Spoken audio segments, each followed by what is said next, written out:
Pretty sure.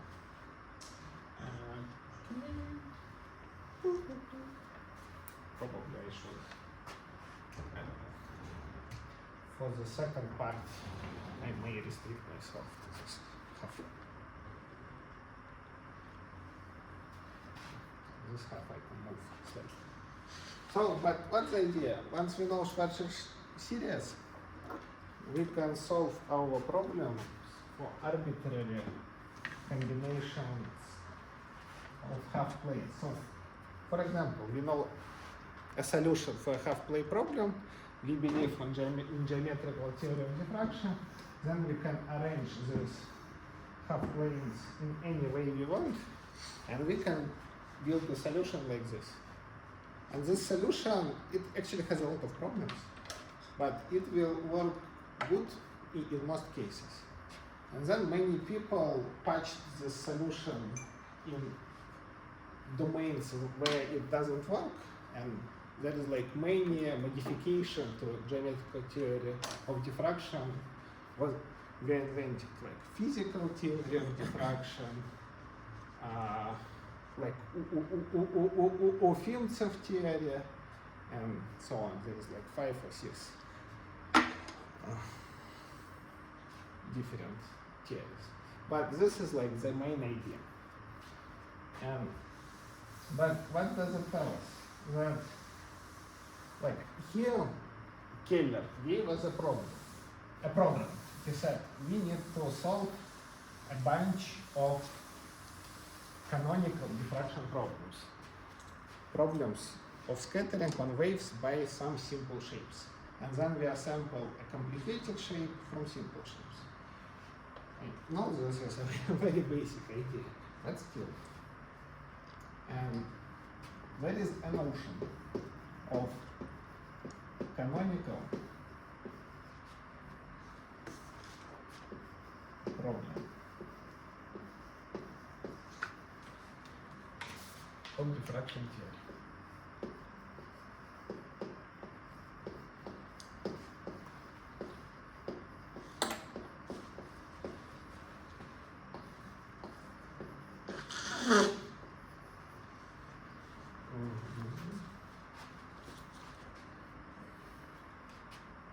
So the first one we discussed, it's half-plane problem, half-line problem, also known as Sommerfeld problem. Because Sommerfeld is the one who solved it exactly for the first time. And I remember last time I wrote it using Z, and usually it's written as I apologize.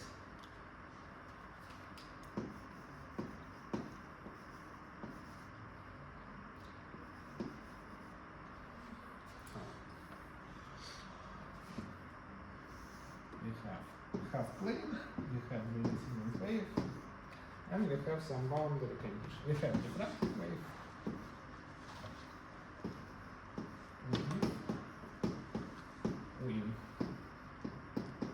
And we have some boundary conditions. Usually, like the simplest case is Neumann or Dirichlet. And I hope we will start to solve this problem today.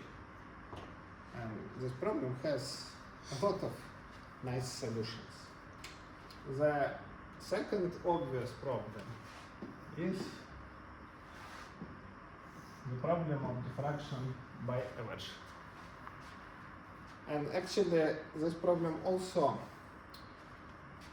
was solved by Sommerfeld, but for cases where psi is a rational number. And but Sommerfeld was only able to solve it for this ideal boundary conditions, and he was not able to do it for impedance boundary conditions. And that was done by Maluzhenets, like a Soviet guy. He's very famous for it. Like, and a third 2D problem is a problem of diffraction by a strip. And here, of course, I need to make a remark, because we can build a solution of this problem using Schwarzschild series, just considering the axis of diffraction from one edge to another, and so on. So we will have an infinite series of half-plane terms, and that will give us the solution. But like this problem also considered on its own, because for small wave numbers, this series doesn't converge well. So it only works well in high frequency case. And also there is some singularities in this series, which also can be a problem. The first problem is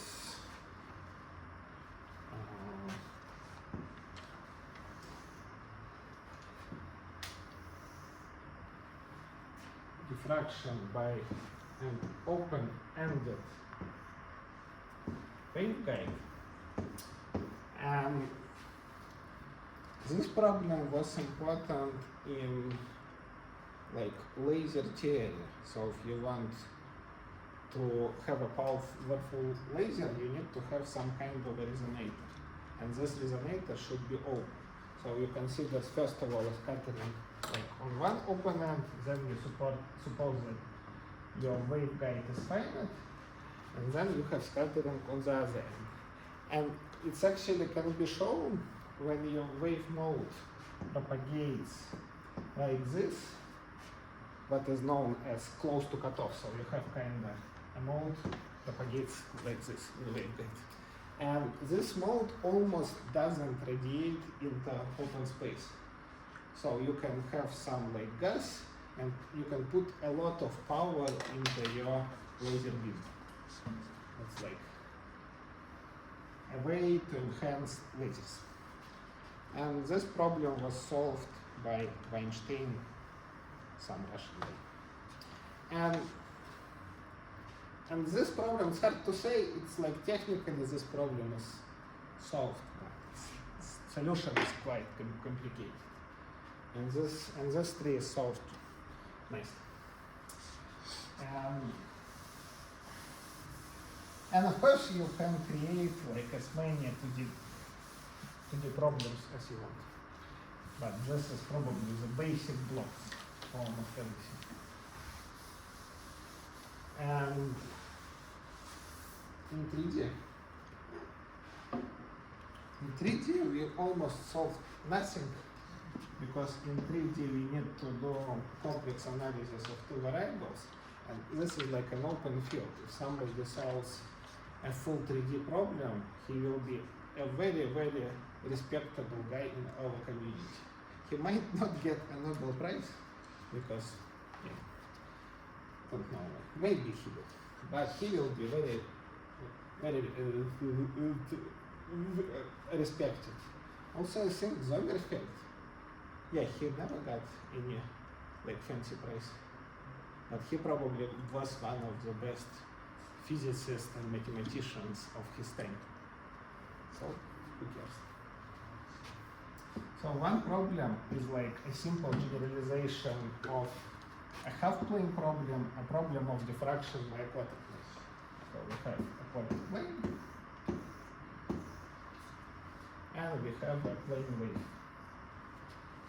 This is one problem that people are looking at, and that's what we are looking at with Rafael this year, and my former supervisor, Grisha, and some other people also. But this problem was first approached in like 60s probably, maybe 70s. And there was one guy who claimed that he solved it. His name is Radler. And he kind of solved it by simple generalization of 1D techniques. And then he gave a talk somewhere here in UK, he's British. And people pointed out that his solution is wrong. He was very frustrated, and like he stopped doing science after all.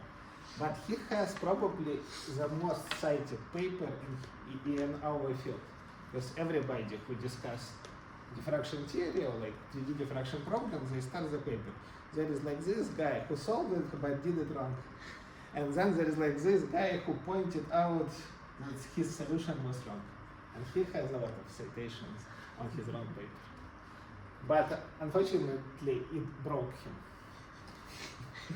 Because I suppose like 50 years ago, British academia were much harsher than now.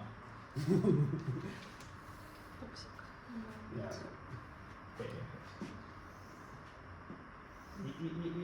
It was, yeah, more toxic, as John Z says. And the second problem is a similar one, actually. It's related. You can relate them to. It's a problem of diffraction by a cone. Also, there are more or less simple reasons why people study this problem. And for this problem, there is some progress,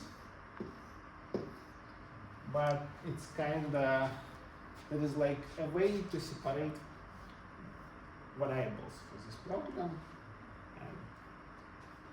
but still it's far from the solution. So, since those two are very complicated, we will not touch them today or ever. This is like for your habilitation, I think that's possible. For doctoral thesis.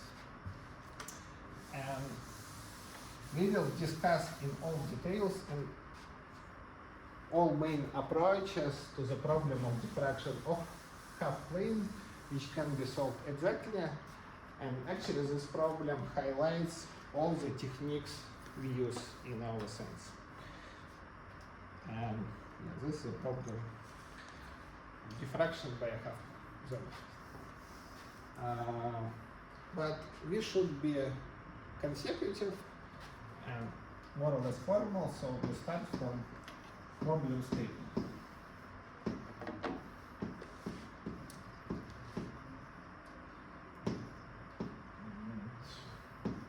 So what do we need to state a problem? We discussed it last time in details. First we need Diffraction equation.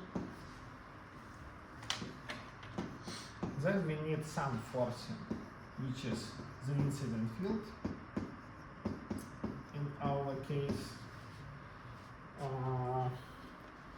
And then we need, okay, let me write down the incident field.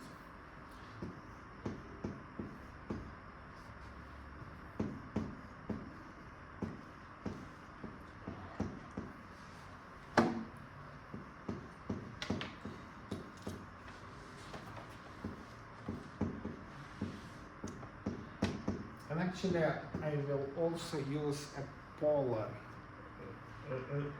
representation for the incident field.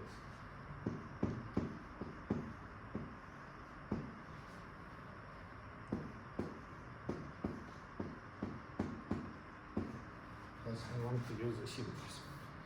And what else do we need? We need a picture, because it's nice always to have a picture. I did this picture many times. Why not?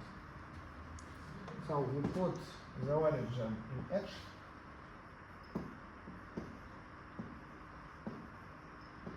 Here our polar coordinates. And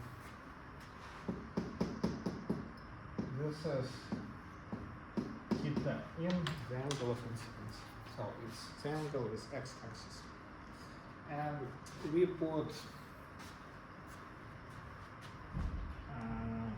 so we have some normal vector defined, and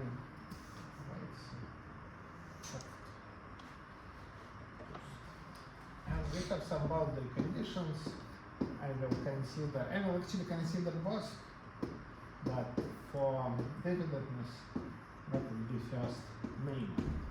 And since we have an edge, we impose boundary conditions from both sides. So we can have some jumps of the wave field or its normal derivative across the edge.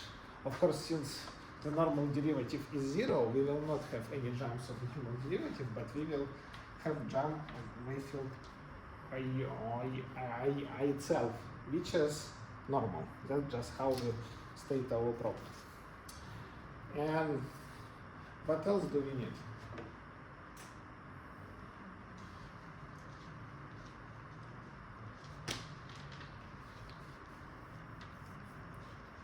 What else do we need to have a well-posed problem with unique solution?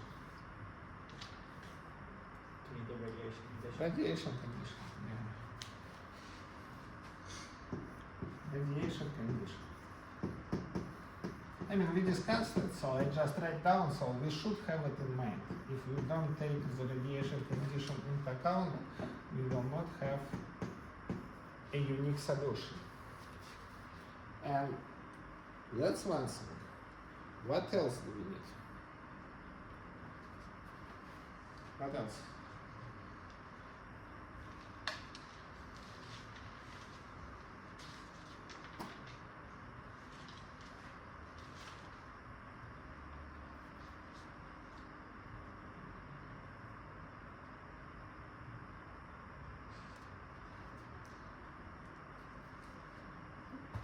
What else?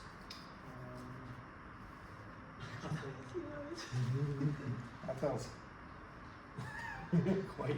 Okay, fine. Yeah. Edge condition. What? Edge condition. Edge condition. We remember, last time I wrote down a solution to this problem without any forcing. So if you don't put in some kind of a behavior around the edge, we will have many solutions which corresponds to some sources which we put on the edge. So we need to sound like reasonable behavior which prohibits point sources at the edge. And this is mixed condition.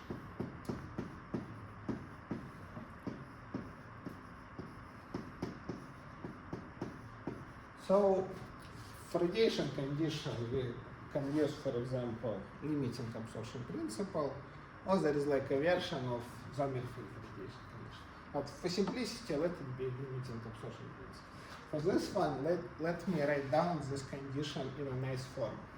The form we actually can use. Because last time I said we have a series, and we allow these terms in series, and other terms we don't allow. And so if I can still probably so then okay, I will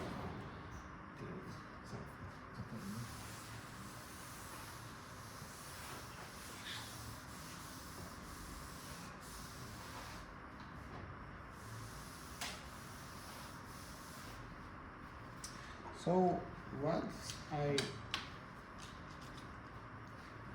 wrote down last time. Last time I said the field around the edge just by separation of variables can be presented as the following series.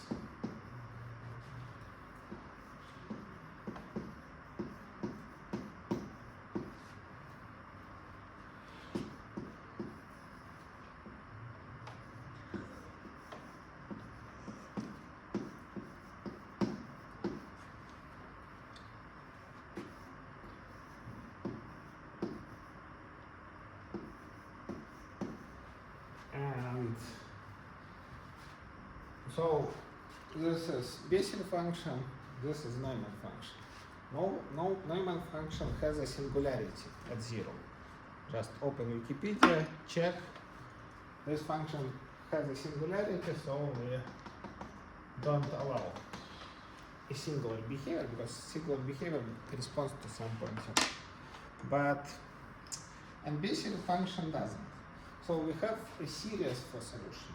So it can be represented as a series. And we actually don't care about all terms of the series, we just care about the first term. So we did some gross estimation. And of course we can also open Wikipedia and find asymptotics for Bayesian function. It's not equal. I don't care about constant.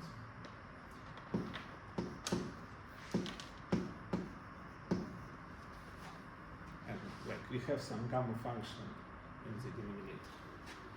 And thus, who scattered behaves, or I can write like this, equal to alpha square root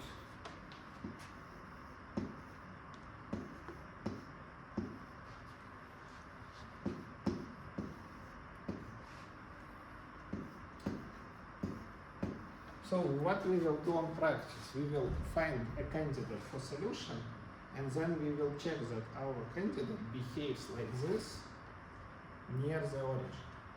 And that's it. That's a way to check. And this is big O. And alpha is just some constant.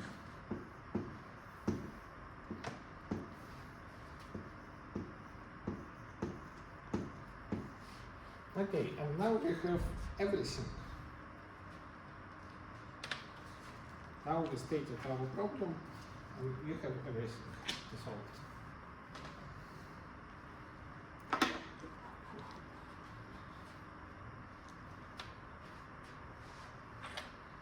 you ready to do that? Yeah, if you're ready.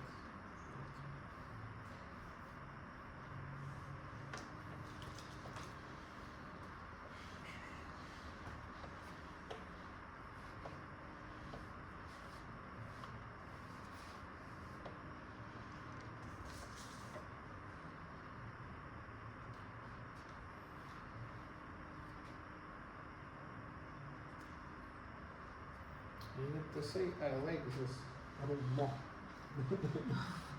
But I think for all other seminars I booked Paraslam. But maybe I will consider rebooking. Because with this room I cannot book it for like many times ahead. So, and for Paraslam I just can create a weekly booking.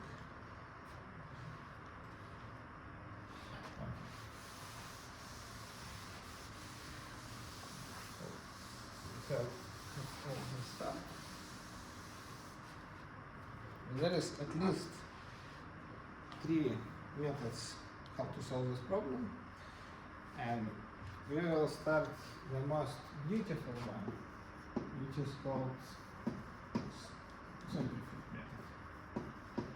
And that's how this problem was first solved originally.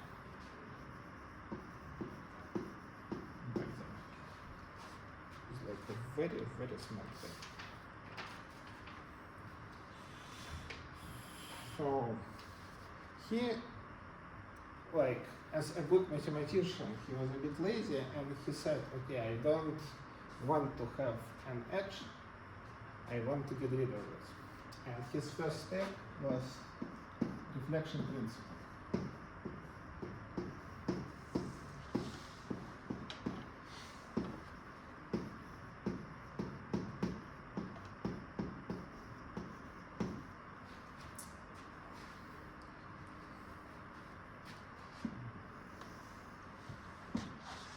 So he says we have a real world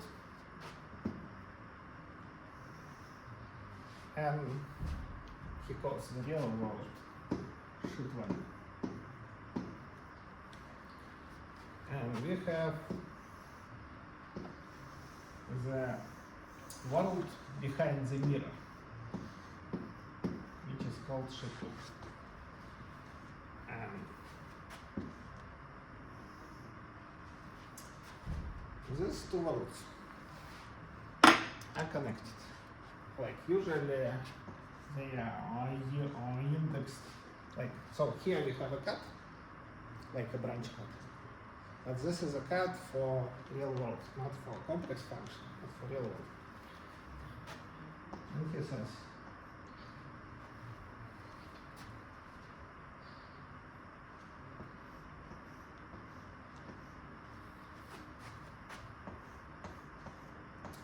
and this is, Alice in Wonderland world. How do they call it? Behind the mirror. What is the name for the book? What is the title for Alice in Wonderland? Behind the looking glass. Well, behind the looking glass. This is the world behind the looking glass. I never guessed. Yeah, I've heard it before. So this is behind the looking glass. And like those two cards are connected. And he says, I want to study this problem, and from the solution of this problem, I can easily get a solution for this problem. We will discuss how. So here we also have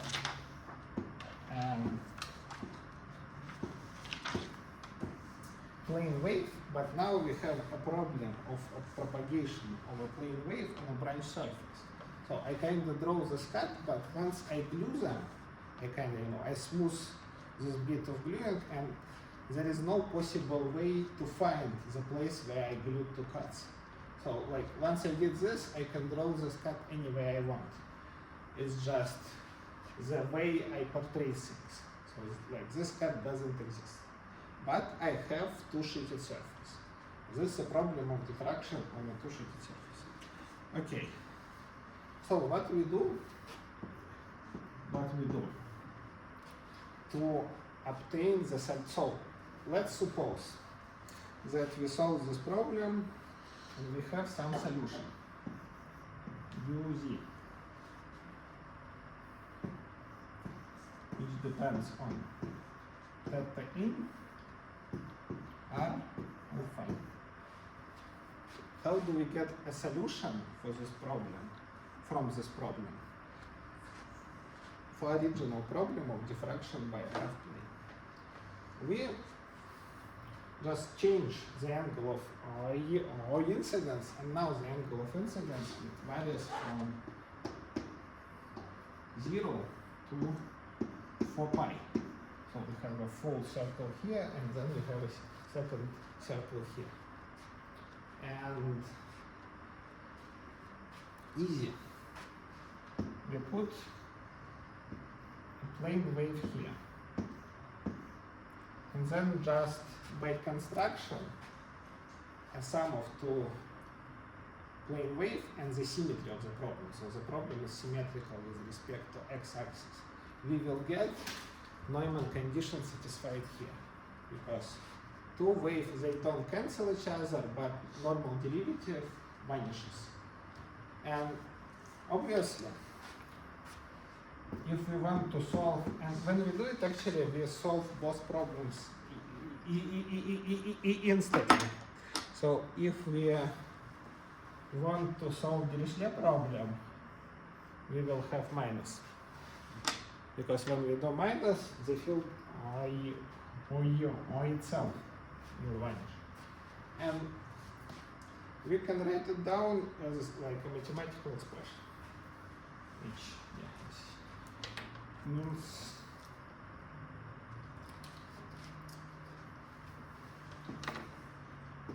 so U,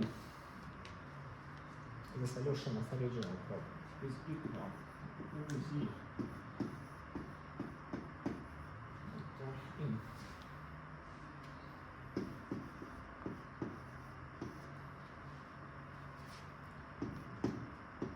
plus for Neumann and minus for Dirichlet.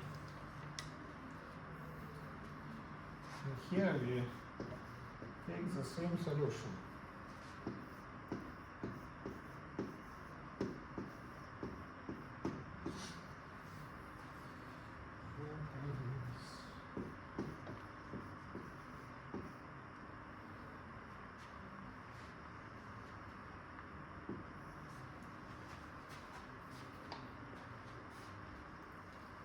Makes sense. So I just, this is 4 pi and this is 4 pi minus the C theta. So nothing fancy, just I wrote down the thing I showed on this graph.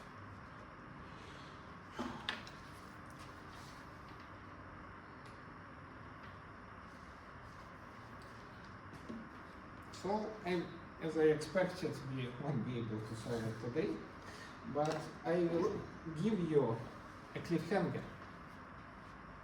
A cliffhanger. So, let's, for the first, let's at first solve this problem, and then we will get this solution as a linear combination.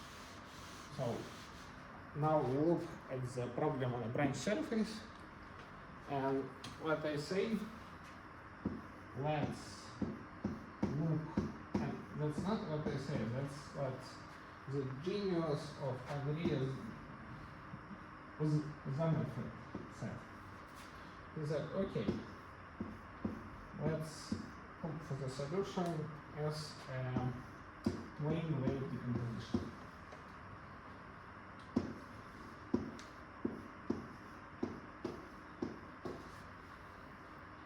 And now this idea should make a lot of sense to you.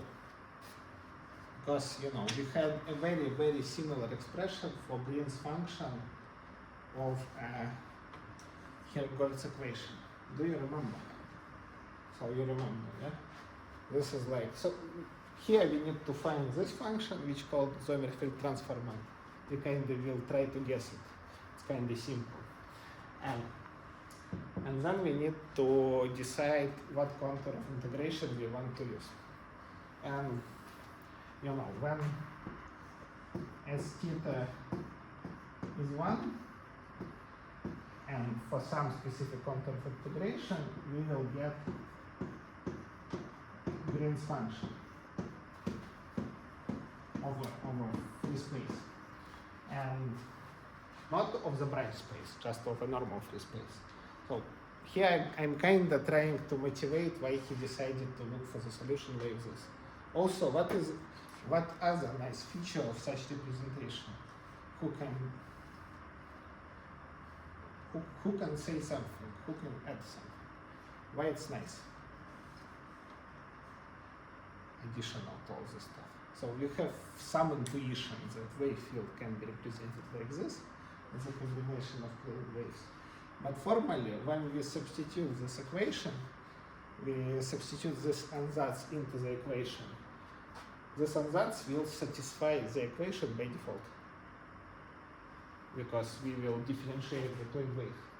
So we differentiate this by this thing and by this thing. And plane wave satisfies the equation. So if we have a convergent or integral, the equation, the Helmholtz equation, will be satisfied everywhere. And just to solve our problem, the only thing we need to do is to find such a transformant that this function will be a 4p periodic function. If this function is 4p periodic function, we have some contour of integration which just provides us convergence, then we will have a solution. So, and probably makes sense to finish now. Next time I will probably like repeat it slightly, because this is quite a powerful idea and not a simple one. So like look at it and like try to understand it deeply. So that's how most of diffraction problems are solved. And next time we will try to guess this function. We will just build this function. So we will discuss what properties this function should have, and because it's some complex analytic function, there is not much choice. Like we know the function which is analytic everywhere, just a constant by Liouville theorem. So we just will consider all the domains of non-analyticity, satisfy the property of periodicity, and we will build this function in a constructive way. Okay, so I think that's it for today. I managed quite well. Thank you. Thanks for coming.